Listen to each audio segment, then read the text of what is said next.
Au commencement, dès le départ, être sous le regard de Dieu. Et cet homme-là va grandir, fonctionner, et il va utiliser le pouvoir que Dieu lui donne. Il va utiliser ce que Dieu lui donne, il va utiliser le grand pouvoir, la grande force que Dieu lui donne. Normalement, il est juge, il devait siéger. La Bible nous dit à certains endroits de la ville, et c'est lui qui devait juger. Il devait juger les affaires de la ville. Il devait rendre verdict, c'est-à-dire justice. Et puis, il devait être là représentant de l'autorité spirituelle et divine.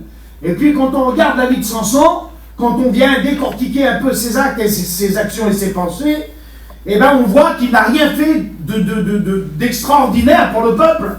Il s'est souvent servi de son pouvoir et son autorité à des fins personnelles. Il s'est souvent servi, excusez-moi, de l'œuvre de Dieu pour lui. Il s'est souvent servi de l'œuvre de Dieu pour lui.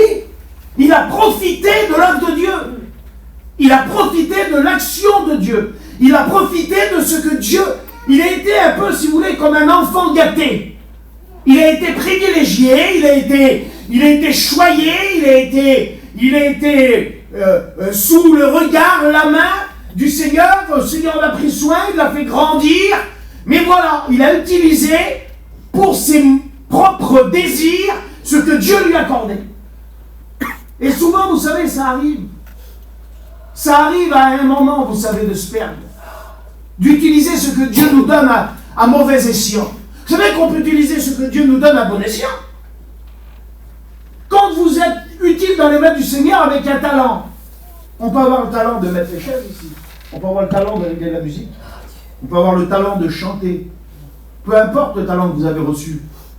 Vous avez un talent qui vous est propre.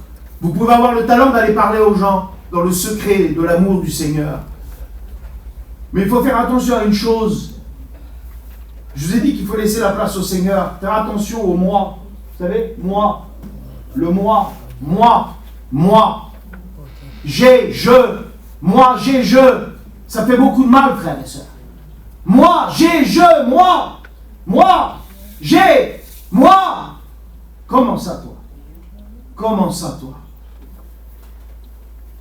Et on voit que cet homme, il a commencé à utiliser son pouvoir à des fins personnelles. On peut avoir une action, un champ d'action immense. On peut être dans l'action. On voit à travers la vie de cet homme que cet homme avait une activité. Il y a un livre qui a été écrit, et dans ce livre des juges, il y a toute une partie qui le concerne. Il avait une activité. L'activité qu'il avait, elle était là visuellement visible. On pouvait dire, on peut raconter ce qu'il a fait. Il a battu 1000 hommes, il a pris une mâchoire d'âne, des textes qui paraissent, excusez-moi, il y a des histoires de la mythologie, il y a des histoires que Platon a écrites, des histoires de la mythologie qui peuvent paraître folles. Et là, quand on lit les exploits de cet homme, ça peut paraître fou. Prendre des portes qui font de 5 tonnes et puis les traîner sur 70 km. Mais c'est des histoires mythologiques, ça. De prendre un morceau d'os, pas sec, mais frais, ça veut dire quoi? Un os assez solide pour tuer 1000 hommes. Je veux bien qu'un homme, il est fort pour se battre contre un, et même un homme contre 10. Mais un homme contre 1000. Et on voit que cet homme va se mettre à faire dans l'activité des choses terribles.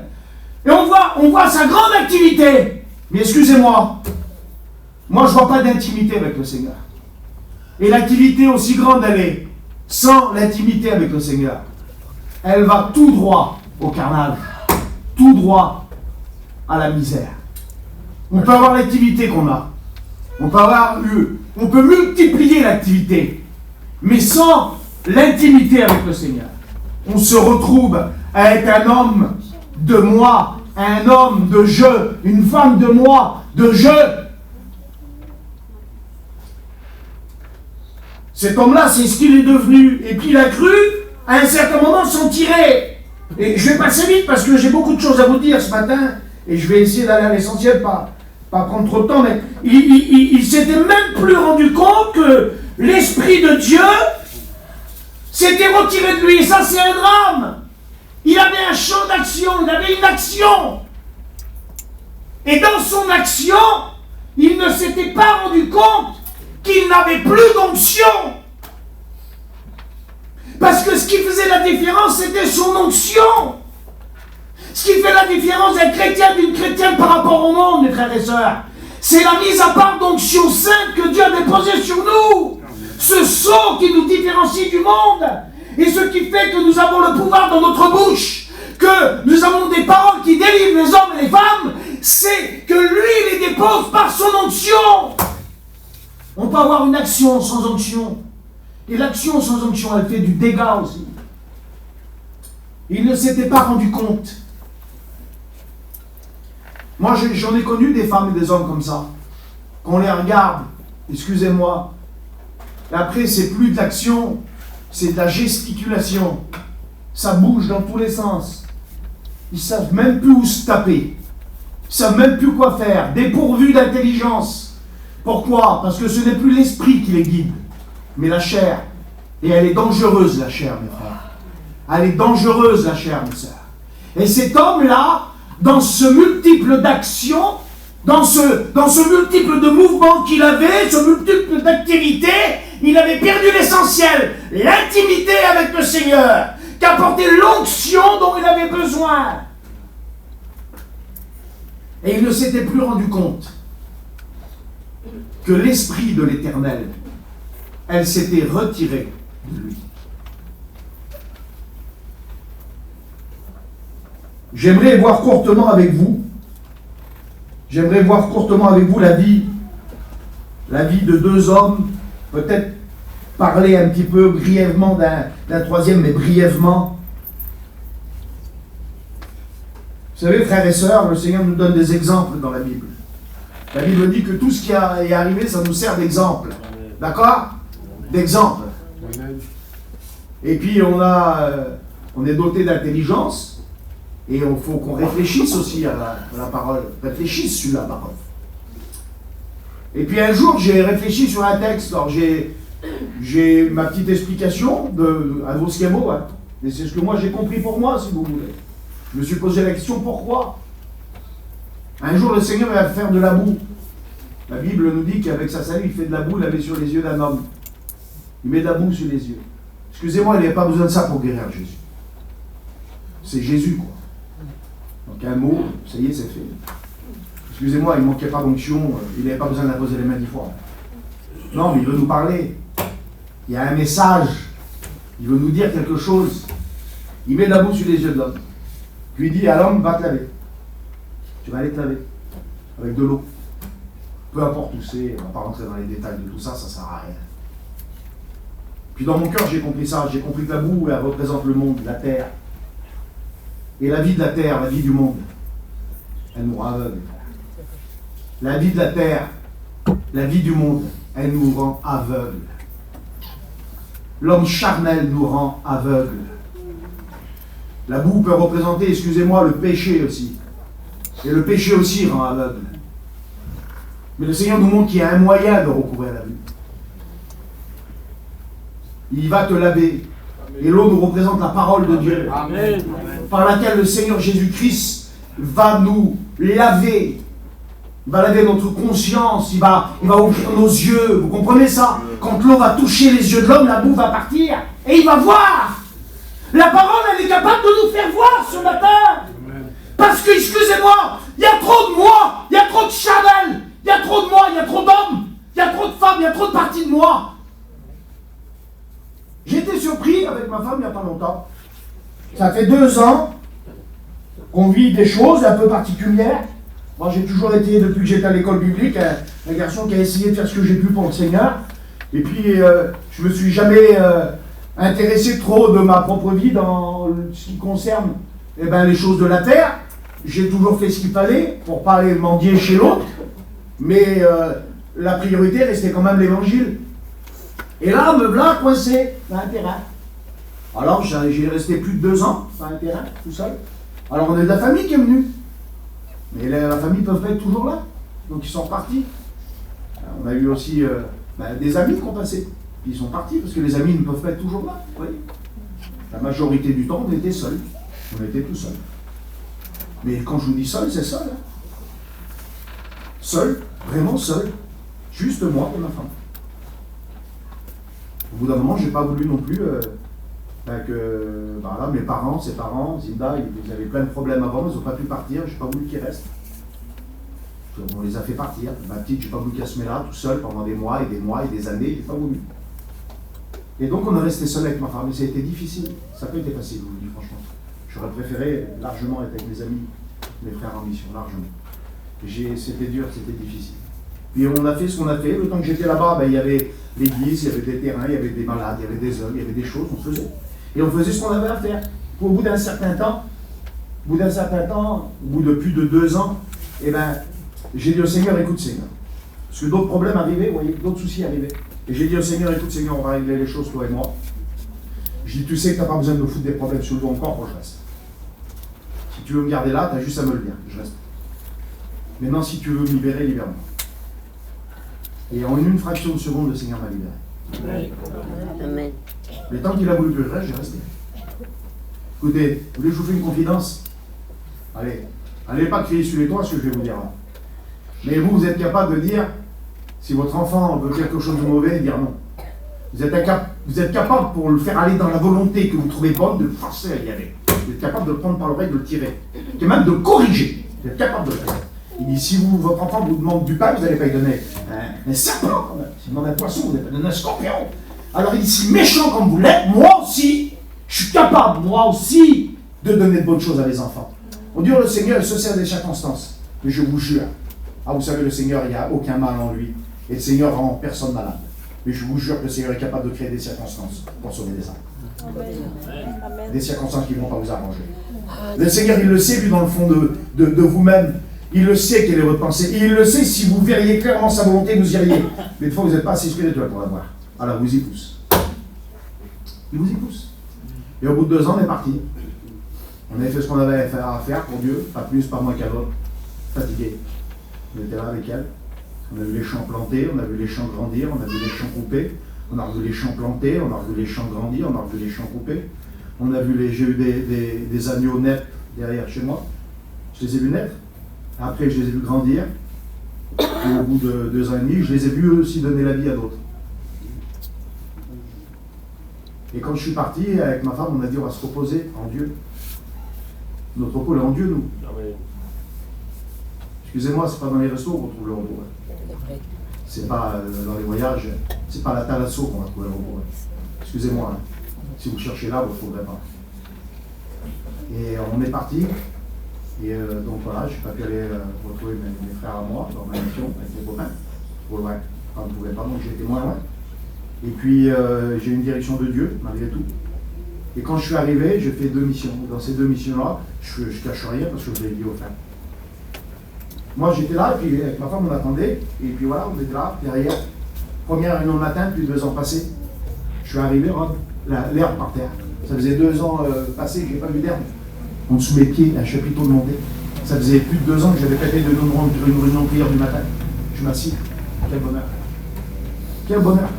Et puis là, je suis là. Et puis, le temps passe, les semaines. Et puis d'un seul coup, je m'aperçois, je regarde autour de moi. Quand j'étais dans le terrain, j'avais des garçons au téléphone qui étaient dans des missions différentes. Et que quand ils m'appelaient, je dis Michto, voilà, tout de suite un frère, on va parler, discuter ensemble, s'encourager mutuellement. Et puis je me retrouvais à parler, à encourager des frères qui étaient en mission. Des frères qui m'appelaient parce que ça n'allait pas. Ils étaient découragés. Et puis dans plusieurs missions, je dis la vérité.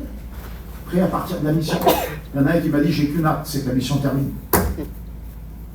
Moi j'avais qu'une hâte, ça veut dire. Puis je me suis retrouvé dans l'émission là. Et puis j'ai écouté les témoignages, les réunions de partage, j'ai écouté les gens qui étaient en miettes. Quand je passais sur la place, les jours où il n'y avait pas de réunion, on était au bord de la mer, ça sentait l'homard, parce qu'ils achetaient des homards, ils faisaient des grillades d'homards, c'est pas interdit, hein, on a le droit de manger des homards. Les sols et tout ce que vous voulez, les grandes tables là, et derrière tout ça, derrière leur moyen de partir en mission, derrière leur grillade d'homards, et derrière leur convoi, et derrière leurs moyens, et derrière tout, qu'est-ce qu'il y avait? De la misère. ils étaient mal, plus mal que moi et ma femme. Et je me suis dit, qu'est-ce qui se passe? Qu'est-ce qu'il y a? Et puis je me suis rendu compte que notre état spirituel ne dépend pas là où on est, ce qu'on est. Il dépend uniquement de notre intimité. Il dépend uniquement de notre relation avec lui. Vous pouvez être coincé dans les terrains. Il y a des hommes et des femmes de Dieu. Maintenant, c'est possible d'être coincé dans les terrains et puis être des charmels, être de là pour des mauvaises raisons. Et puis mentir, et on est là pour ça et ça, puis être là juste pour votre poire. Ça vous regarde. Vous pouvez partir en mission, être des hommes bénis, travailler pour Dieu, être rempli de l'action du Saint-Esprit. Mais vous pouvez partir en mission puis être en lambeau, en miette. Vous savez pourquoi? Parce que vous êtes des lapins, des lièvres qui courent partout, sans onction. Beaucoup d'activités et peu d'intimité.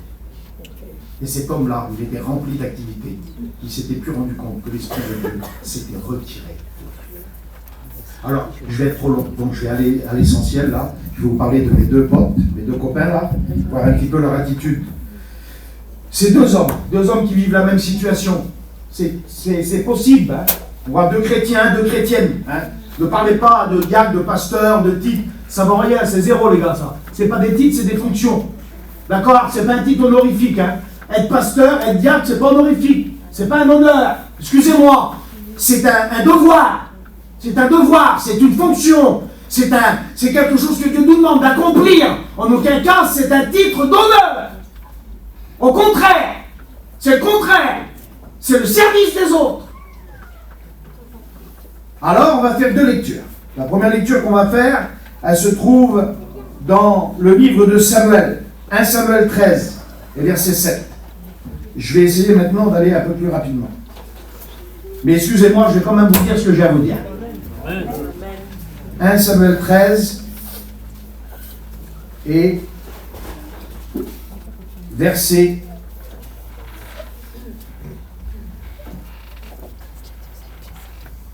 Alors je ne vais pas lire tout parce que ça fait trop long, à partir du verset 7. Il y a aussi des Hébreux qui passèrent le Jourdain pour aller au pays de Gad et de Galaad. Saül était encore à Gilgal et tout le peuple qui se trouvait auprès de lui tremblait. Il attendit 7 jours, selon le terme fixé par Samuel. Mais Samuel n'arrivait pas à Gilgal, et le peuple se dispersait loin de Saül. Alors Saül dit, « Amenez-moi l'holocauste et les actions et les sacrifices d'action de grâce. » Et il offrit l'holocauste. Quand il eut achevé d'offrir l'holocauste, voici Samuel arriva. Saül sortit devant de lui pour le saluer. Samuel dit, « Mais qu'as-tu fait? Qu'est-ce que tu as fait, Saül ?» Saül répondit, « Lorsque j'ai vu que le peuple se dispersait loin de moi et que tu n'arrivais pas au terme fixé et que les Philistins étaient là rassemblés devant moi, je me suis dit, les Philistins vont descendre contre moi à Gilgal et je n'ai pas imploré l'Éternel. C'est alors que je me suis fait violence et que j'ai offert l'holocauste. » Samuel dit, « Tu as agi en insensé. Tu as agi en insensé. Tu n'as pas observé ce que l'Éternel, ton Dieu, t'avait ordonné. L'Éternel aurait affermi ton règne pour toujours sur Israël. Mais maintenant, ton règne ne durera pas. L'Éternel s'est choisi un homme selon son cœur. L'Éternel l'a destiné à être le chef de son peuple parce que tu n'as pas observé ce que l'Éternel t'a commandé. L'Éternel s'est choisi un homme selon son cœur parce que tu n'as pas observé ce qu'il t'a commandé. Écoutez, je recommence. L'Éternel s'est choisi un autre parce que toi, tu n'as pas observé ce qu'il t'a demandé. Il dit l'Éternel, il tardait. Et puis le texte, il continue, il dit, et comme l'Éternel l'avait dit, il arrive au terme fixé. Et dans le deuxième livre de Pierre, on voit que la parole vient confirmer la parole, où la parole dit, Dieu ne tarde pas. Où? C'est quand vous avez vu Dieu qui tarde? À quelle heure Dieu tarde là? Dieu ne tarde pas dans l'accomplissement de sa promesse. Mais par contre, il use de patience. Vous savez, la patience, il en a avec nous de la patience. Et on voit que cet homme-là, il est là, il vit une situation. La situation, c'est qu'il y a une armée en face de lui, il y a des Philistins qui sont là. Les Philistins, c'est les Palestiniens d'aujourd'hui. Excusez-moi, Mais c'est ça, c'est la haine du peuple juif. Ils veulent qu'il meure coûte que coûte. Peu importe ce qu'ils ont, peu importe ce qu'ils font, peu importe l'attitude, ce qu'ils veulent, c'est qu'ils meurent. Les Philistins, ils sont à l'image de Goliath. C'est ça. C'est des hommes méchants, des hommes qui insultent, des hommes qui ont d'autres dieux, qui aiment d'autres dieux, qui sont dévoués à d'autres dieux, des hommes qui ont pour Dieu le diable. Et ils veulent que Dieu, son peuple, y meure. Et ils ont une soif de sang du peuple de Dieu. Excusez-moi. Mais l'ennemi, la chair, c'est ce qu'elle veut. Le monde, c'est ce qu'il veut.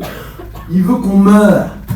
Il veut pas qu'on vive, il veut qu'on meure. Et je vous parle pas de l'extinction du corps, moi. Je vous parle de la mort éternelle. Et puis la Bible nous dit qu'il écoute le peuple qui tremble et qui a peur. Alors qu'est-ce qu'il fait? Vous savez que la peur, ça se transmet, la peur. Vous savez que ça se transmet, la peur. La peur, ça se transmet. Vous êtes avec quelqu'un qui a peur, vous allez voir. Au bout d'un moment, la peur, elle se transmet. Hein. La peur, elle se transmet. Il a peur. Et il se met à faire. Il se met, lui, à agir. Et le problème, il vient de là, frère. Comme lui se met à agir. Vous savez que des fois, on se met à agir, nous. On est face à des situations financières, face à des situations familiales. Ah, c'est pas grave, c'est des enfants, écoutez voir, restez par là. Face à des situations financières, des situations familiales, des situations spirituelles. Et on se met, nous, à agir. Pour s'en sortir. Pour s'en sortir, on va dire, voilà, il faut que je me mette, moi, à faire. J'ai besoin. Le diable, il dit que vous manquez. Mais où? Quand t'as manqué? Quand t'as manqué de pain? C'est quand qu'on a vu l'enfant de Dieu mendier son pain? C'est quand qu'on l'a vu?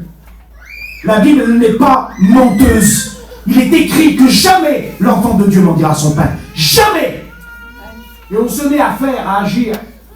Et des hommes se sont mis à l'écart, des femmes se sont mis à l'écart. Pourquoi? Parce que la peur montait, la peur pour les enfants, de la transmission, la peur que les enfants grandissent, de ne pas avoir d'argent à leur transmettre, de bien à leur donner, la peur de ne pas être à la hauteur pour la famille, la peur de décevoir les proches, la peur de ne plus être un homme, la peur qu'on ne voit plus comme un homme, la peur de perdre la face, la peur, elle nous fait agir. Et comme c'est nous qui agissons, vous savez ce qui agit?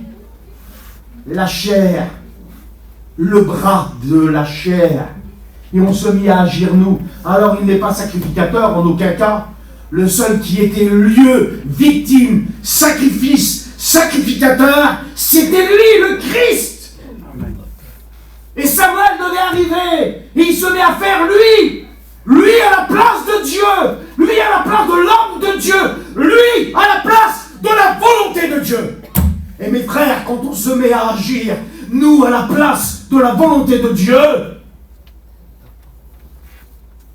on se met à désobéir à Dieu.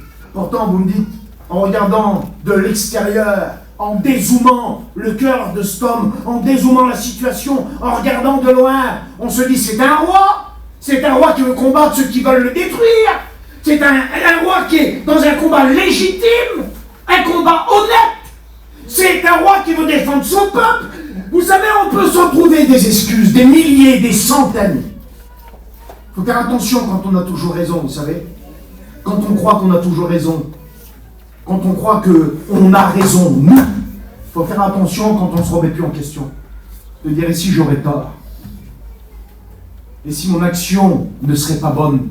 Si mon action ne serait pas pure d'intention? Et si j'aurais tort? Il n'y a pas plus difficile à parler à quelqu'un qui a toujours raison. Il n'y a pas plus difficile à parler à quelqu'un qui connaît tout. Ma femme, elle a un oncle.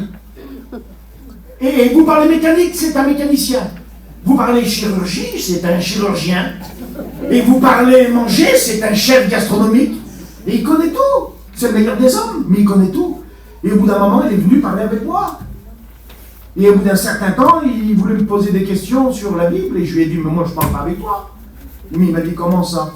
Je lui ai dit, non, excuse-moi, mais moi, je ne parle pas avec toi. Mais il m'a dit, pourquoi? Mais je lui ai dit, parce que toi, tu sais tout, tu connais tout. Parce que c'est moi le pasteur, mais toi tu vas m'apprendre. Tu veux parler de la Bible, mais tu la connais mieux que moi, la Bible, toi. Vu que toi tu connais tout. Tu connais tout, tu sais tout. Tu viens me poser des questions auxquelles tu viens avec tes réponses à toi. Qu'est-ce que tu veux que je t'apprenne? Ton but n'est pas pur, tu veux pas rencontrer Dieu, tu vas avoir raison. Tu crois que j'ai discuté avec toi? Je vais pas discuter avec toi, tu connais tout, tu sais tout.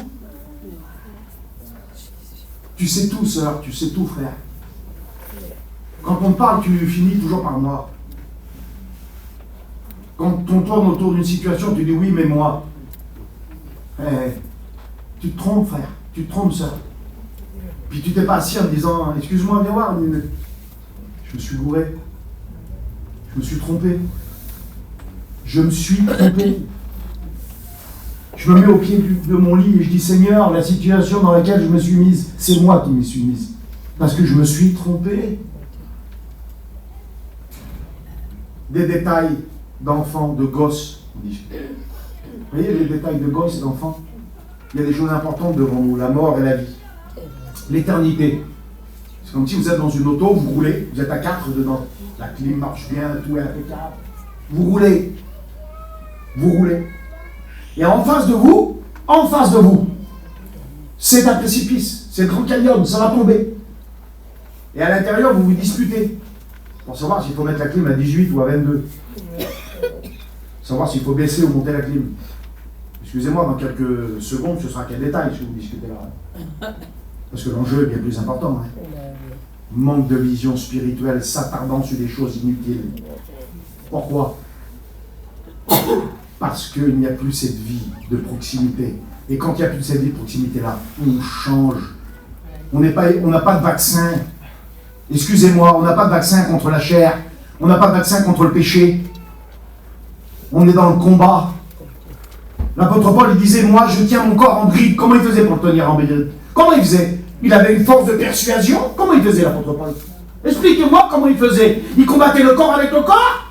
Il faisait comment? Comment il disait non, je ne vais pas le faire? Il se persuadait lui-même, il s'auto-gratulait en disant je vais être un homme terrible en faisant pas. Non, comment il faisait pour combattre le corps? Ben, par l'esprit. On ne combat pas le corps par le corps, le caractère par le caractère, la chair par la chair. Quand il tenait son corps en bride, c'est par les liens du Saint-Esprit qu'il tenait son corps en bride. C'est par l'Esprit de Dieu qui est arrivé.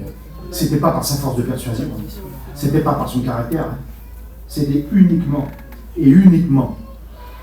par ça, par l'action de l'Esprit de Dieu en lui. Alors il se met là, il fait le sacrifice, et puis Samuel, il ne tente pas, il arrive. Et quand il arrive, qu'est-ce qu'il fait? Il dit, qu'est-ce que ça fait? Et il dit, j'ai vu, moi. Alors moi, j'ai fait le sacrifice. Et là, le prophète, il dit, eh bien, toi, tu es dans la misère.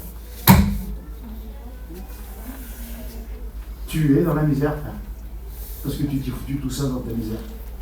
Tu sais pourquoi? Parce que le Seigneur, il t'a dit, tout expliqué comment t'en sortir. Il t'a dit quoi faire. Il t'a dit comment faire. Il t'a expliqué la route.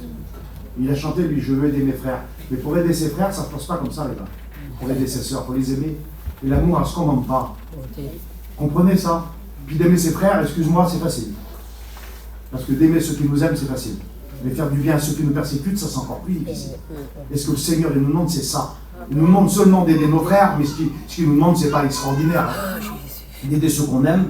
Demain, moi, d'aller aider Jonathan, c'est pas un problème pour moi. D'aider Rob, c'est pas un souci pour moi.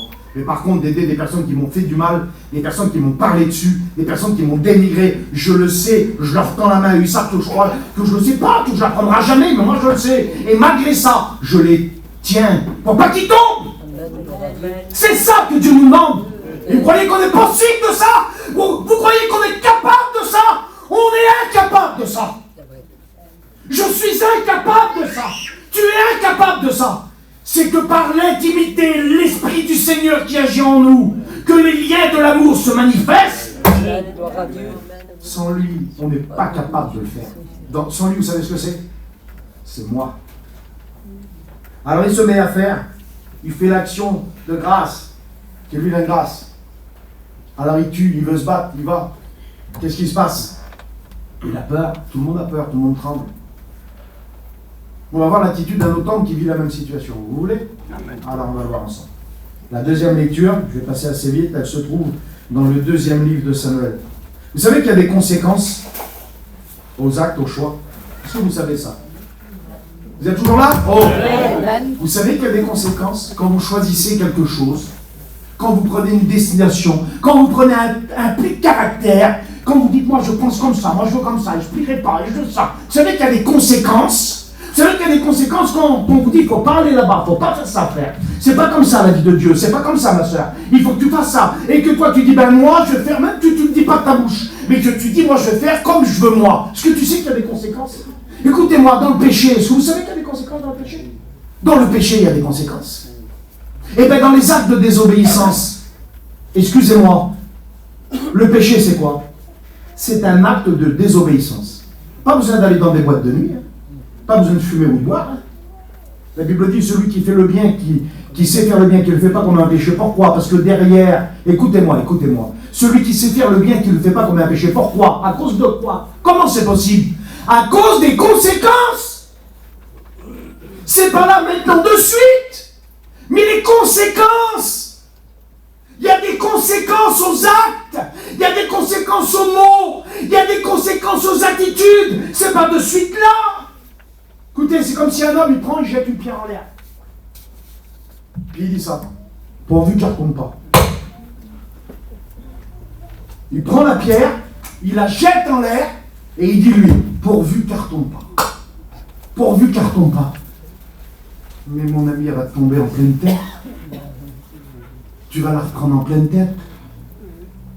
Tes actions, tes actes, tes choix, ta tête dure, tes pensées, tes genoux qui veulent plus se plier, tu vas tout reprendre en pleine tête. Tu jettes la pierre, tu la jettes et tu dis pourvu qu'elle ne retombe pas. Des actes dans les familles, dans les foyers des enfants, tu fais des actes, sœur, tu dis des mots et tu dis pourvu que ça ne retombe pas. Ça va retomber. Tes mauvais conseils, ils vont retomber. Sœur, tes mauvais conseils à ton mari, ils vont retomber. Tes mauvais choix, je vais rester là comme pour ça, je vais faire ci pour ça, ou j'allais là-bas pour ça, mais le pur, de la vérité pure, c'est pas celle-là, ça va retomber.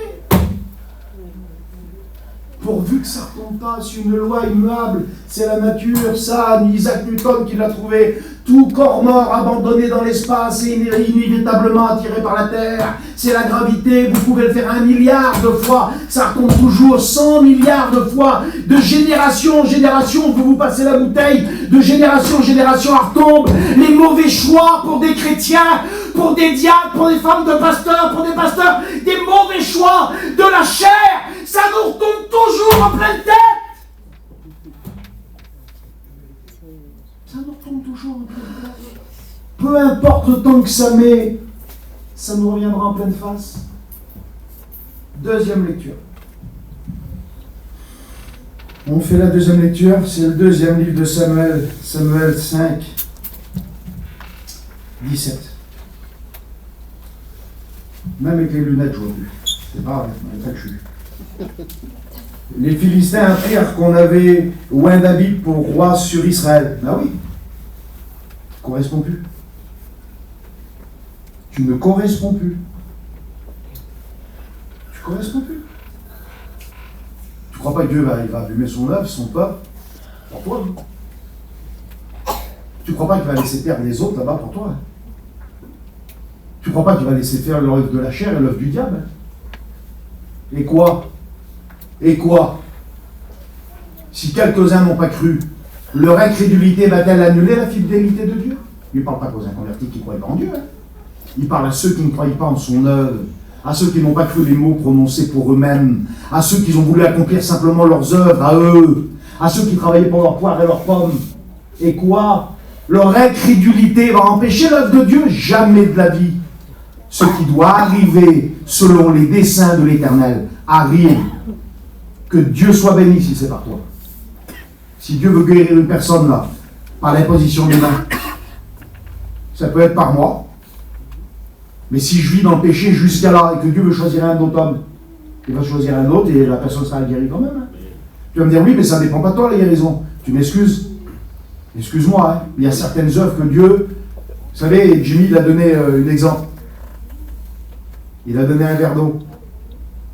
que quelqu'un a demandé une question, je dirais pas, c'est trop long.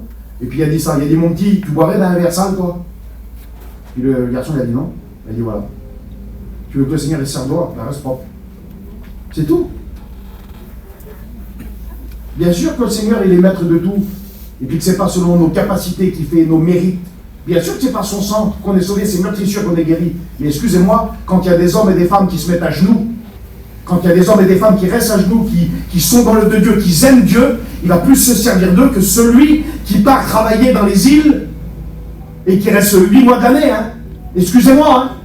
C'est normal, hein. C'est normal, hein. Alors voilà, on continue la lecture. Les Philistins apprirent qu'ils avaient oint David pour roi sur Israël, et ils montèrent tous à sa recherche. David, qui en fut informé, descendit à la forteresse. Les Philistins arrivèrent et se déployèrent dans la vallée des Réphaïm. David consulta l'Éternel en disant, « Monterai-je » Ah, il y a une différence là. Il y a une différence. Il se met à part. Et il demande au Seigneur, il faut que j'y vais ou il faut que j'aille? Il faut que je reste là ou il faut que je m'en vais? Qu'est-ce qu'il faut que je fasse? Je veux pas faire ma volonté, mais la tienne. Ça vous dit rien, ça? Je ne suis pas venu pour accomplir ma volonté, mais celle de mon Père. Alors il dit ces mots. Les Philistins arrivèrent et se déployèrent dans la vallée des Réphaïm. David consulta l'Éternel en disant, « Monterai-je contre les Philistins? Les livreras-tu entre mes mains ?» Et l'Éternel dit à David, « Monte, car je livrerai les Philistins entre tes mains. » David vint à Baal-Berachim et il battit les Philistins. Puis il dit à l'Éternel, « Disperse mes ennemis devant moi, comme des eaux qui s'écoulent. » Verset 22. Les Philistins montèrent de nouveau. Vous croyez que ça va s'arrêter? Oh. Vous croyez que ça va s'arrêter? Vous croyez être tranquille? Vous croyez être tranquille dans votre vie? Vous avez choisi d'être chrétien pour être tranquille. Mais vous êtes trompé, là. Vous n'avez rien compris du tout. Vous voulez être tranquille, vous? Bénis-moi, Seigneur, que je n'ai pas de problème, que je n'ai pas de soucis.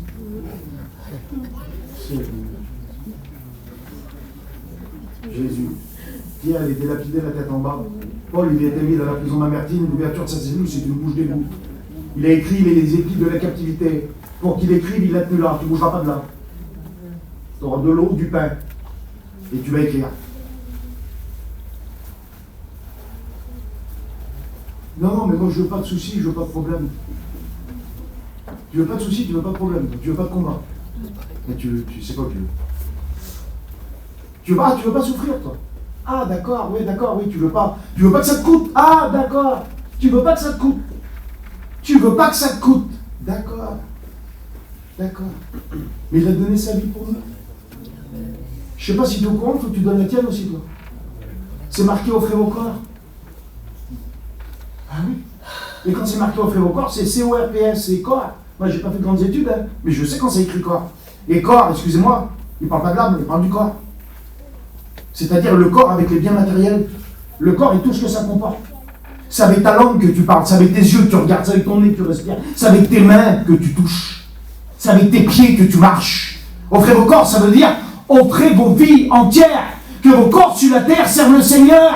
Il y en a qui disent que plus jamais, t'es perdu, parce que l'âme, elle est d'un côté, le corps de l'autre. Il y a des doctrines comme ça. On peut pécher comme on veut. On a été sauvé pour toujours. C'est pas vrai. Vous savez qu'après avoir été sauvé, on peut être perdu. Vous savez ça? L'arbre, le Seigneur dit, parle d'arbre déraciné 2 fois mort. Vous étiez mort, vous êtes devenu vivant, puis après encore mort. Moi, j'ai vu, moi. Des hommes qui étaient vivants, qui sont redevenus morts. Ils étaient morts, vivants, et après encore morts. Il faut faire attention. On est dans le combat. On est dans la lutte, dans la difficulté. Pourquoi? Parce qu'on s'est engagé, parce qu'on est des soldats. Parce que la représentation du chrétien, c'est quoi? Qu'est-ce que c'est que la représentation du chrétien? C'est comment qu'il est représenté? En tongue? Comment il est représenté? En tongue? Avec un petit short sur lui? Comment il est représenté? En armure. Pourquoi? Parce que la vie chrétienne, c'est un combat. Amen. Et dans ce combat-là, le Seigneur nous dit que sans sa spiritualité, sans son action spirituelle par les armes de l'esprit, on ne peut pas le vaincre, ce combat-là. On ne peut pas le gagner. On a besoin, la première des choses, c'est d'acquérir le salut par le sang précieux. Ensuite, quand on l'a eu, il a fallu conserver tout ça en se battant avec la cuirasse dans la vérité, combattre avec ses genouillères pour pouvoir venir être à genoux devant lui, avec ses chaussures pour marcher pour lui, le zèle, avec cette épée de vérité qui vient trancher, séparer jointure et moelle, pensée secrète. Pensée secrète, il connaît. Tu as des pensées secrètes, ben il les connaît. Il les connaît. Les Philistins, de nouveau. La Bible dit que quand le Seigneur il a conversé avec le diable, quand le diable est venu pour le tenter, dans le désert, après qu'il a jeûné 40 jours, la Bible dit que quand il a prononcé certaines paroles, qu'il a voulu qu'on l'adore, au bout d'un certain temps, le Seigneur il l'a fait partir. Et la Bible dit qu'il est parti jusqu'à un moment favorable. Il n'est pas parti sans revenir. Hein. Dans le jardin, il est revenu. Pourquoi? Parce qu'il reviendra toujours. Toujours. L'ennemi reviendra toujours. Mais si on n'a pas cette action de vie spirituelle et qu'on a des pensées charnelles et que nos yeux sont remplis de boue, qu'est-ce qu'on va faire? Du dégât. Du dégât. Mettez une épée dans les mains d'un homme qui a les yeux remplis de boue et demandez-lui de se battre. Vous allez voir le dégât qu'il va faire. Vous allez voir le dégât qu'il va faire. Les Philistins montèrent de nouveau et se déployaient dans la vallée des Réphaïm. David consulta l'Éternel, encore une fois. Il y passe du temps. Hein. Pas étonnant que le Seigneur l'ait choisi. Pas étonnant que ça se passe différemment. David consulta l'Éternel et l'Éternel lui dit, tu ne monteras pas. C'est-à-dire, tu ne vas pas agir de la manière dont toi, tu veux. Tu ne vas pas faire comme tu as décidé toi. Tu ne vas pas faire comme toi tu veux dans ce combat-là. Tu ne vas pas combattre à ta manière, mais tu vas combattre à ma manière. Et il faut que tu obéisses. C'est pas rien d'obéir. Obéir. Obéir. Tu ne monteras pas. Tourne par derrière les mûriers. Quand tu arriveras vis-à-vis d'eux, tu entendras un bruit de pas dans la cime des mûriers. Alors hâte-toi, car c'est l'Éternel qui marche devant toi pour battre l'armée des Philistins. David fit ce que l'Éternel lui avait ordonné, et il battit les Philistins depuis Géba jusqu'à Gézer. Voilà la situation. Deux rois, surtout tous les deux rois. De quoi? De la même nation, Israël. Ces deux rois à la tête de la même nation. Ils combattent le même ennemi, les Philistins, pareil. Deux rois d'Israël, ils ont tous les deux le même poste, la même capacité. Ils ont la même capacité d'action, avec le même Dieu, le même esprit. Ils sont devant le même ennemi. Ils ont la même armée, face au combat de la même armée. Et deux situations identiques vont se révéler complètement différentes. À cause de quoi? À cause de l'attitude de l'un et de l'autre. Quand on parle des vaillants hommes de David, quand vous lisez les vaillants hommes de David, 90% des combats étaient gagnés juste avant le combat. Vous savez à cause de quoi? À cause de leur réputation. Leur renommée sapait le moral des guerriers en face. Quand les armées adverses venaient, puis disaient, c'est qui cette cohorte? C'est qui ce bastion? C'est qui ces soldats? C'est qui ce détachement de soldats? C'est qui? Qui monte là contre nous? Et on disait, c'est les vaillants hommes de David. C'est Abner. C'est Abner qui monte. Oui. C'est pas possible. Si. C'est Jonathan. C'est pas possible. Si. C'est les vaillants hommes de David. C'est eux qui montent. Le moral était cassé. Ils avaient gagné le combat à 90% avant de se battre.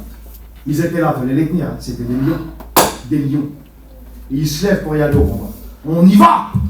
On va y aller. On va en découdre. Vous savez ce qu'il fait David? David, il fait ça. Arrêtez de parler. Parle de trop. Vous parlez de trop. Vous savez, quand on parle de trop, on n'écoute plus la voix de Dieu. On parle de trop. Tellement de paroles inutiles. On veut régler les situations, puis on en explique des choses. Et puis on en discute, et puis on fait des plans, et puis tout ce que vous voulez. Et puis d'un seul coup, il fait ça. Chut, taisez-vous. Oui, mais l'armée, elle monte. La Bible nous dit, dans le premier texte que j'ai lu, que le peuple a eu peur. Il avait raison d'avoir peur. Parce que l'armée qui est en face d'eux, c'est des sanguinaires. Et puis eux, ils montent parce qu'ils n'ont pas peur. Ils ont battu Saül et ils veulent battre David. Vous comprenez ça? Alors qu'est-ce qu'ils font? Ils montent, ils crient, ils insultent, ils intimident. Vous savez, comme les AK, là, vous avez vu, les équipes de rugbyman, là, quand ils sont devant eux, quand les Néo-Zélandais commencent à faire leur cri de guerre et leur AK, c'est prouvé par la science que déjà le moral de l'équipe en face, ils arrivent à la casser. Ils arrivent à casser le moral de l'équipe en face. Juste par des grimaces, juste par des cris, des incantations. Et le diable, il fait ça. Il veut casser le moral spirituel, il veut casser ton espérance, il veut casser ce que tu es à cause simplement d'actions sans rien faire, par des cris, par des gesticulations. Et ils montent, et ils crient, et ils parlent, ils gesticulent, ils insultent, et ils veulent se lever. Et David, il fait ça. Chut, arrêtez. Il voit les armées qui s'étincellent devant le soleil, qui s'entrechoquent, qui font du bruit, les cris d'insultes, la poussière qui monte, les épées, les boucliers qui tapent ensemble, et ça fait du bruit. Et ça monte à 500 mètres, et ça monte à 400 mètres, et ça monte à 300 mètres. Et David dit, chut, asseyez-vous. Comment ça s'asseoir? On va s'asseoir? Oui. Face à ça, on va s'asseoir? Oui. Assoyez-vous. Taisez-vous. Parlez plus. Amen. 100 mètres. Mettez-vous à genoux. Commencez. À genoux? Mais l'armée, elle est là. Mettez-vous à genoux. À genoux. Et il lève la tête. Parce que pour écouter un bruit de pas, c'est pas un galop de chevaux, hein, c'est pas un char de feu. Hein. La Bible dit que quand le vent est passé pour Élie, les montagnes ils se fendaient. Moi j'ai connu du vent qui arrachait des arbres, mais j'ai jamais connu de vent qui fend les montagnes. Hein. Ils explosaient, le vent de Dieu faisait exploser les rochers et les montagnes. Non, il n'y a pas de ça. Il lui a donné un signe audible. Par contre, pour l'écouter le signe, il faut faire du silence. Pour écouter le signe, il faut la boucler. Pour écouter le signe, il faut que la chair reste. Pour écouter sa voix, il faut que la chair reste. Il faut qu'elle arrête de gesticuler. Il faut qu'elle se pose. Il faut qu'elle prenne calme. Et David, il lève sa tête. Les autres, ils ne comprennent pas, mais lui, il sait ce qu'il fait. Il lève la tête. Et quand il lève la tête, il écoute dans la cime des mûriers un bruit de pas, tout doucement. Et il sait que c'est l'Éternel qui marche devant lui. Amen. Il ne compte pas sur le bastion de l'armée de réputation qui impressionne tout le monde. Il sait que ce qu'ils arrivent à faire, c'est grâce à lui. Lui, il ne compte pas sur eux. Lui, il compte sur Dieu. Amen. Alors il dit, allez, vous pouvez y aller les gars. À une condition, n'oubliez jamais que c'est à cause de ces pas-là que vous avez eu la victoire. On oublie des fois qu'on a eu des victoires, c'est à cause qu'ils marchaient devant nous. C'est pas parce qu'on est beau, qu'on est grand, qu'on est fort, qu'on parle bien, qu'on prêche bien, qu'on met bien les chaises ou qu'on chante bien. Non, non. C'est parce que son esprit a soufflé. Et parce que son esprit a soufflé, ça nous a donné de grandes victoires. Amen. Et des fois, à cause de la boue qui vient sur nous, on oublie ça. On voit plus ça. Trop de chair. Trop de chair. Je vais terminer. Il est 11h30. Vous me laissez encore 5-10 minutes? Amen. Alors, le Seigneur nous dit ces mots. Parce qu'un jour, un homme, Élie, il a dit ça. Il a dit, moi, je suis seul. Vous trouvez son histoire dans 1 roi 19, verset 8. Je vais passer la lecture. Mais il dit, je suis seul. Comment ça fait ça? Il dit, oui, je suis seul. J'ai fait tout seul. J'ai combattu, j'ai tout fait. Et le Seigneur, il dit ça. Mais moi, j'ai laissé en Israël 7000 hommes qui n'ont point fléchi les genoux devant Baal. Comment ça dit ça? Il y a 7000 hommes. T'es pas tout seul. Il y a 7000 hommes. Parce que tu crois que le Seigneur il va abandonner son œuvre? Tu crois que le Seigneur ne prendra pas soin de son œuvre? Tu crois que le Seigneur, lui, il n'y a pas des hommes fidèles qui vont le suivre? Tu crois que tout le monde a de la boue sur les yeux? Tu crois que tout le monde vit selon la chair? Non, non. Il y a 7000 bonhommes qu'il a mis de côté, qui s'est réservé, qui n'ont pas plié les genoux devant qui? Devant Baal. Baal, c'est le monde. Baal, c'est la chair. Baal, c'est la volonté de l'homme. Baal, c'est le travail de l'homme pour sa bouche, comme le séjour des morts, inrassasiable. C'est ça, Baal. Baal, c'est tout pour ta gueule. Excuse-moi. C'est ça, Baal. Mais dis-moi, je m'ai réservé des hommes qui n'ont pas plié les genoux devant Baal. D'ailleurs, c'est marqué dans le livre des Romains, Romains 11, verset 4. Et Dieu a gardé 7000 hommes. Donc, il a toujours gardé dans Israël des hommes à l'image de l'Église il a toujours gardé dans l'Église des hommes fidèles qui deviennent l'Église à elle seule. Parce que les infidèles ne sont plus l'Église. L'Église, on nous a toujours expliqué qu'elle n'a ni tâche ni rite. Pas plier, c'est pas se soumettre. Comprenez ça? Pas plier, marquez, c'est pas se soumettre. C'est rester fidèle à Dieu malgré l'opposition, malgré la pression. Il y a la pression du tout, la pression des autres, la pression du grand nombre. Vous savez, dans la mer, quand on descend à la mer, il n'y a pas trop de pression. Quand on descend à 100 mètres, il y a de la pression. Quand on descend à 500, c'est terminé, on ne peut plus vivre. Ça implose, ça n'explose pas. C'est la pression. Vous vous souvenez, il n'y a pas très longtemps, il y a des hommes qui sont morts dans un sous-marin qui a été trop profond. Ils sont morts écrasés par le sous-marin. Ils n'ont pas explosé, ils ont implosé. Ils ont été broyés. La pression. Et la pression du monde dans lequel on vit, elle veut nous faire bouger. Allez, lève-toi, vas-y. Fais-toi, fais-le toi, vas-y. Le Seigneur a dit non, il y a des bruits de pas à attendre, il y a moi qui marche devant. Oui, mais la pression des autres derrière. La pression derrière. Fais la pression. La pression de la femme charnelle qui fait, il faut faire. Il faut qu'on aille, il faut qu'on fait, que vous voulez ou pas. Écoutez-moi, je vais vous dire quelque chose. D'accord? Ça reste entre nous? Un homme, il n'est pas ce qu'il dit, il est ce qu'il fait. Une femme, elle n'est pas ce qu'elle dit, elle est ce qu'elle fait. Vous comprenez ça? Un homme, il n'est pas ce qu'il dit, il est ce qu'il fait. Il y a la pression derrière, la pression. Et par la pression, on se met aussi. Vous avez vu que les autres, ils le font. Alors nous aussi, on va le faire. C'est pas si grave que ça. Et puis il y a que moi qui paye le prix, alors. Il y a que moi. Il y a que moi qui paye les conséquences. Il y a que moi qui paye le prix, alors. Allez, j'en ai marre. Moi aussi, je veux faire. Oui, vas-y, fais, vas-y. J'en ai marre de me faire marcher sous les pieds. J'en ai marre qu'on prend pour rien. J'en ai marre quand je suis dans ma poche et que je ne trouve pas d'un euro, j'en ai marre. Et le diable, il dit, ben vas-y, fais toi, fais.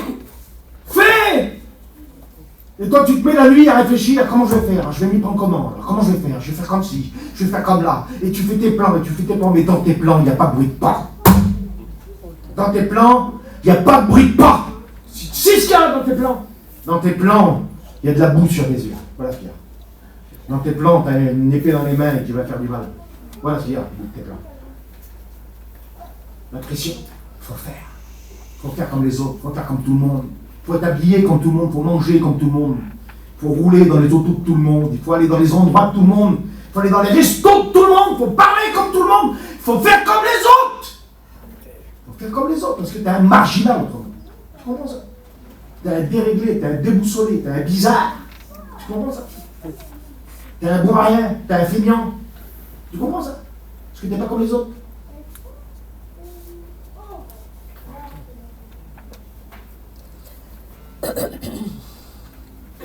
La pression.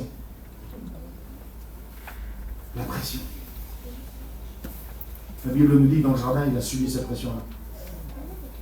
Le pressoir. Gethsémane, c'est le pressoir. Il était pressé avant nous. Vous avez la figure d'huile là-dessus. Puis on m'a imposé les mains malades dans le wine non d'huile. Mais je vous jure, s'il n'y aurait pas eu Gethsémane et que cette huile-là, elle n'aurait pas coulé, jamais de notre vie on aurait pu faire une onction d'huile à quelqu'un. Jamais. C'est parce que lui, il a été pressé, il est pressé comme personne. Et que le diable lui a dit, tu vas aller jusqu'à la croix pour eux? Pour ces hommes-là, pour ces animaux-là. C'est des animaux. Parce que la Bible dit, c'est quand on était dans nos péchés qu'il est venu mourir pour nous. Hein. Pas quand on était bien, hein. Excusez-moi, hein, pas quand on était le plus beau. Hein. Non. Quand on était dans le péché le plus profond, celui qui veut pardonner aux autres, celui de ta femme ou de ton mari ne saura jamais, celui que personne ne sait, celui que si on dirait tu te sauverais d'ici par la honte, celui que tu voudrais que personne sache. C'est à cause de ce péché-là qu'il est mort pour toi. Tu comprends ça?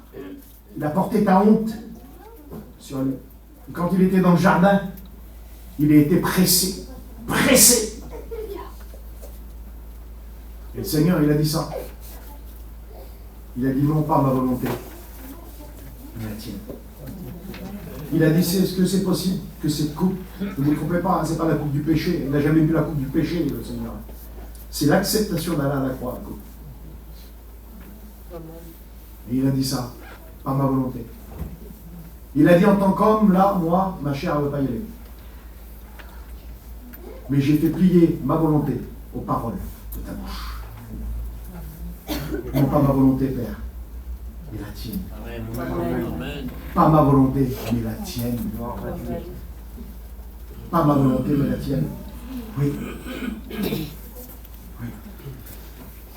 Il s'est toujours laissé des hommes. Alors il y a la pression.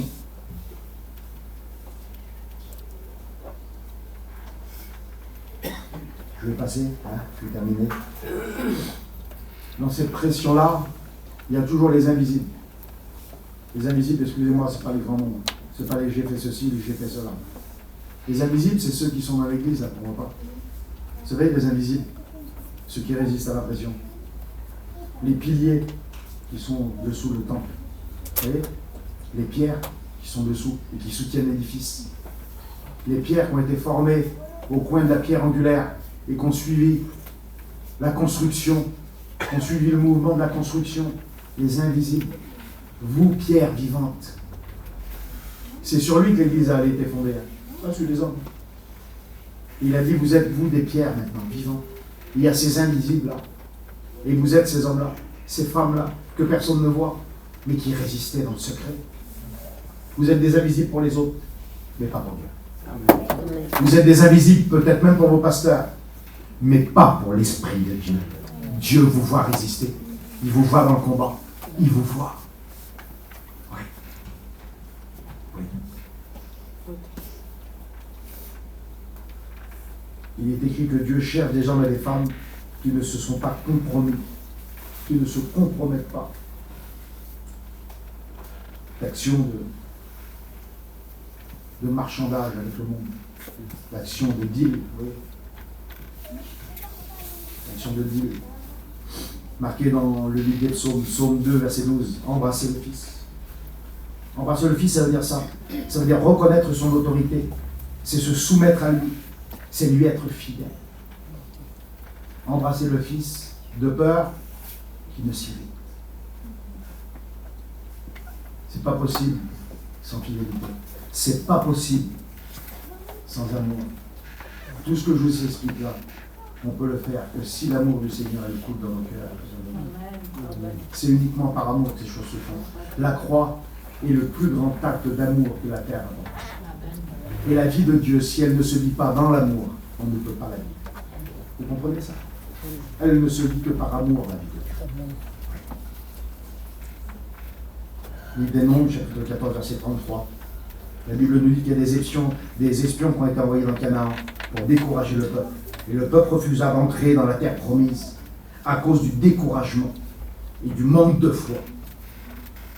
Il y aura toujours des hommes et des femmes pour vous décourager. Pour vous dire, faire comme ça. Mais non, arrête-toi un peu. Vous savez, ceux qui viennent pour vous dire des mots qui ne viennent pas de Dieu. Quand un chrétien est un décourageur. Pierre est venu vers le Seigneur, il a dit, tu n'iras pas à la pompe. C'était plus qu'un décourageur. Hein. C'est pas à Pierre que Dieu parlait, mais à l'œuvre de la chair. C'est à la boue qu'il avait sur les yeux. Il dit, Satan, va-t'en. C'était pas Satan, Pierre. Mais un homme dont les yeux sont remplis de boue, qui ne voit plus la volonté de Dieu. Une femme qui travaille avec le bras de la chair. Excusez-moi, celui qui sait faire le bien, qui ne le fait pas comme un péché. C'est que l'action devient de la division. Ça devient charnel. Oui, ça devient charnel. Alors ils ont été découragés. Et à cause de ça, ils ont erré 40 ans. Ils ont erré. Ils auraient pu rentrer dessus. S'ils ont obéi maintenant, bam, ils rentrent. Ils ont erré. Combien de fois on a erré à cause de mauvais conseils? Des conseils de la chair, des conseils du moi, des conseils du diable, des conseils du péché. Il faut qu'on se reprenne. Il faut qu'on s'analyse. Vous savez, le texte, il va être lu là. Je ferme, j'ai terminé. Le texte, il va être lu que chacun s'éprouve soi-même. C'est pas moi qu'il faudrait éprouver les gars. Et puis, moi, je ne vais pas éprouver ma femme. Hein. Et puis, je ne vais pas éprouver mes collègues. Hein. Moi, je vais m'éprouver à moi. Comprenez ça? Je vais m'éprouver à moi. Que chacun s'éprouve soi-même. Ça veut dire ça. Ça veut dire que chacun fasse attention à sa manière de vivre. C'est marqué ça. Ce sont vos péchés qui nous cachent la face.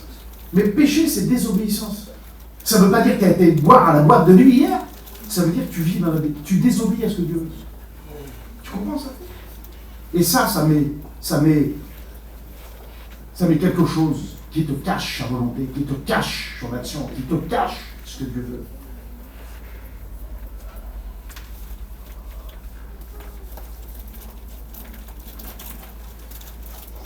La Bible dit que Dieu a les regards sur les pas de chacun. Tu comprends ça? Et si tu regardes le monde d'aujourd'hui, ben, tu vas te sentir bien seul. Non?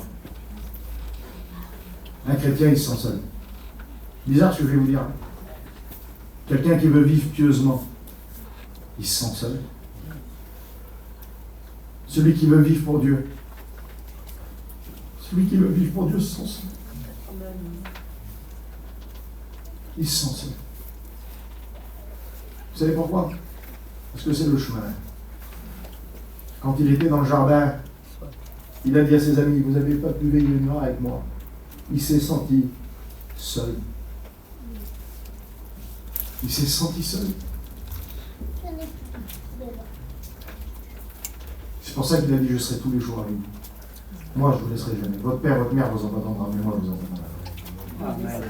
Il y a des moments où on se sent seul.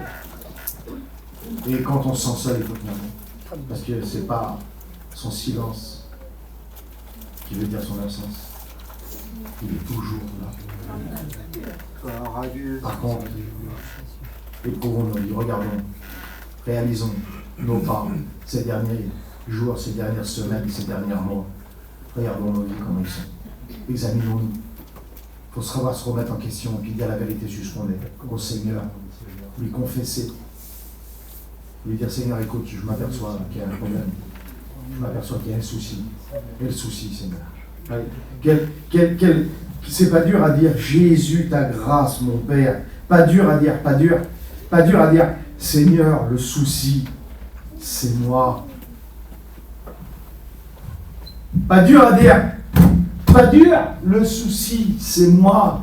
C'est pas Pierre, c'est pas Paul, c'est pas Jacques, c'est moi. Ça vient de moi. Mon état de manque d'homme spirituel, il vient de moi. Mon état de femme charnelle, il vient de moi. Ma façon de mal gérer, ça vient de moi. Ma façon de mal me comporter, ça vient de moi. Les mauvaises décisions, ça vient de moi. J'ai jeté des pierres en l'air en espérant qu'ils ne retombent jamais. Et je m'aperçois que je me suis trompé. Parce que c'est obligé qu'ils retombent les mauvaises décisions. Parce que les mauvais choix, les mauvais mots, c'est obligé qu'ils retombent. Seigneur, je t'en supplie, aide-moi. Viens m'éclairer. Amen. Seigneur, reprends-moi. Seigneur, aide-moi. Seigneur, je me mets à genoux. Parle-moi. J'ai besoin de toi, Seigneur. J'ai besoin de toi. On peut avoir beaucoup d'activités, peu d'intimité. On peut avoir plein d'actions et peu d'onction. On n'est pas ce qu'on dit, on est ce qu'on est. D'accord? On n'est pas ce qu'on dit, on est ce qu'on fait. Et on n'est jamais vu autrement que comme on est. Vous comprenez ça? Même si on dit autre chose. D'accord? Je termine par ça. On peut dire aux autres, moi j'ai une petite parabole pour vos escabeaux. Ça fait peut-être rire des fois. Mais au moins, parle. Elle est simple. Vous savez, le Seigneur, quand il nous parlait simple. Hein. Alors, on ne va pas se compliquer. Moi, si je dis à Rob, c'est la crème, c'est pas bon. D'accord? Moi, j'ai vu, là, je connais un grand médecin à Paris, là, il m'a dit, c'est très, très dangereux pour la santé. Jamais en manger. Même un petit peu, ça fait beaucoup de mal. Ah bon? Ouais, il faut t'en abstenir, frère. D'accord. Il vient chez moi le matin, lui. Tu vois que ma femme m'a fait un petit plateau, mon petit bol de café, puis mon petit pot de crème à côté. Je mange ma petite crème. Pierre passe me voir à midi, puis j'ai mangé, puis après manger, je suis en train de manger ma crème. Puis il revient le soir, et puis le soir, j'ai fini de manger, puis il m'a amené un petit peu de fraises avec de la crème. Puis au bout d'un moment, lui dit, bah oui, mais bon, il a l'air ça, mais quand même, il a quand même l'air d'aimer ça, la crème. Il a quand même l'air d'aimer ça. Il n'aimait pas le monde ni les choses qui sont dans le monde. Ils sont initiés. Vous savez ce que ça veut dire, initié? Ça veut dire que ça fait la guerre à Dieu. Comme une charge inutile qu'on se met sur nous. Vous savez pourquoi? Pour avoir comme les autres. Pour faire comme les autres, tu dis, mais moi je ne le fais pas ça. Mais si tu le fais. Si tu le fais. Bien sûr que tu le fais. Bien sûr que tu te mets à avoir plein de choses que tu n'as pas besoin. Bien sûr que tu as plein de choses que tu n'as pas besoin. Bien sûr que tu te charges beaucoup. Bien sûr que tu te charges de trop. Bien sûr que tu veux donner à tes enfants des choses qu'ils n'ont pas besoin, qu'ils n'ont même pas demandé. Bien sûr que tu le fais. Bien sûr que tu le fais. Tu le fais intelligemment, tu le caches un peu, mais tu le fais. Tu comprends ça? C'est pour ça qu'on retrouve des hommes et des femmes qui sont dans la réunion, et qui se mettent un petit peu au fond, et on les retrouve sur le bon point, le temps de la réunion, imperméable à la parole. L'esprit n'agit plus en eux. Et la boue, elle est remplie. Elle a passé par les yeux, elle déborde par les oreilles et par le nez. Ils sont sur le bon coin. Les femmes sur les réseaux sociaux.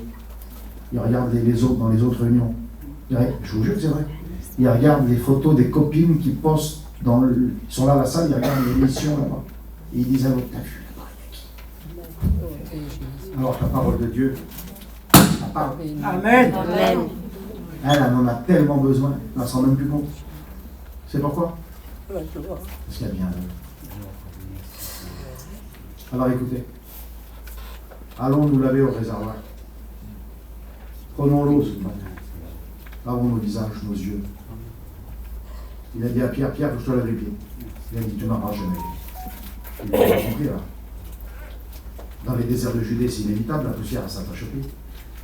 Le premier signe de politesse quand on va chez quelqu'un, on nous dit, tu veux boire quelque chose? Mais pas là. Le premier signe de politesse quand on rentrait dans les maisons, c'était de nous proposer une bassine d'eau pour qu'on se lave les pieds. Parce que les femmes, ils savent ce que c'est, on s'abatte quand on est sur une place remplie de poussière, quand on est dans une place tellement sale, l'été, quand on transpire, que la poussière colle à nos pieds. Vous allez enlever vos sabbats, vous pouvez monter dans le camping de la femme avec la moquette blanche, vous allez rentrer dedans.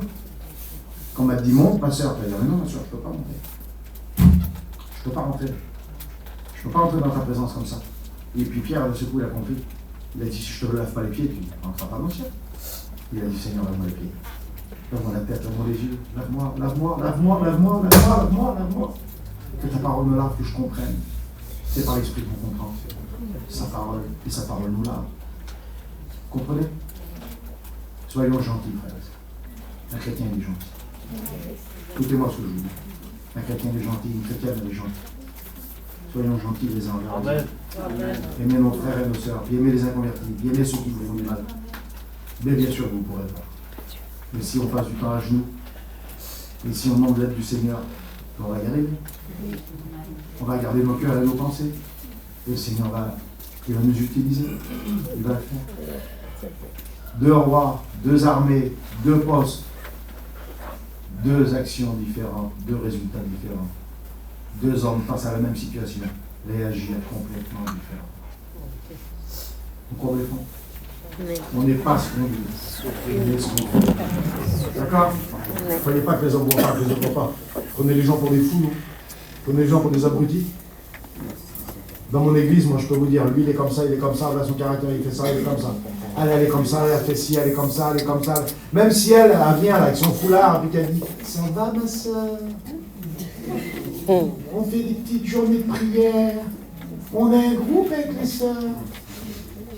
On prie à 3 heures. Moi, je sais qu'elle a une garde de regarder les gens. Ben oui. Elle n'est pas ce qu'elle dit. Elle est ce qu'elle fait. Elle est méchante avec sa belle-mère, elle est méchante avec sa belle-sœur. Elle est méchante avec ses beaux-parents, elle est méchante avec sa petite. Elle est méchante avec son mari. Faut qu'elle arrête avec les groupes. Faut qu'elle arrête de parler à tout le monde, qui se toucher elle à genoux. Puis qu'elle demande pardon. Puis qu'elle demande qu'elle change. Puis frère, elle va dire, frère, on va aller là-bas, on a été là-bas en Roumanie, on a été en Tchécoslovaquie. D'accord. Et ton petit beau-frère qui crève de faim en face. Quand toi, tu étais parti là-bas, tu l'as laissé mourir. La Roumanie.